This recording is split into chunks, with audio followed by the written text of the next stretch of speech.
Sziasztok! Szőrtelenítéssel kapcsolatosan több kérdés felmerül így konzultáció alatt.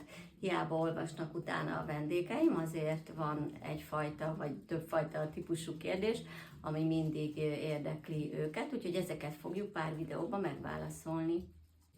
Nincs olyan, hogy végleges szőrtelenítés sajnos, mert mindig más növekedési fázisban vannak a szőrszálaink, tehát vannak olyan tüszők, ami egy kúra alatt pihen, és lehet, hogy csak egy év múlva nő ki. Nincs évszakhoz kötve, ugyanis a diodalézer nem károsítja a szövet felszínét, nem égeti meg, mert a szőrszálon keresztül jut el az energia a tüszőbe. Így pár nap múlva és szőrtelenítés után ki tudsz menni, napozni, vagy szoláriumba elmenni. Kezelés előtt már este vagy reggel is leborotválhatod. Az a lényeg, hogy ne 3 nappal előtte hosszú borostával gyere, hanem minél rövidebben, vagy minél rövid utat tegyen meg a diodalézer a tüszőig. 4 héttel a kezelés előtt nem szabad epilálni, gyantázni és csipeszelni, mert ugye ezzel kihúzzátok a szőrszálakat a tüszőből, és nincs, amin keresztül kezeljünk.